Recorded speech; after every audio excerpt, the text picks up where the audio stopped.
This is how you smash. Hold like this. Frame hits right here.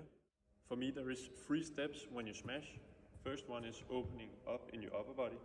Elbow up, so it's not here, here. Then elbow up, swing. So step 1, 2, 3.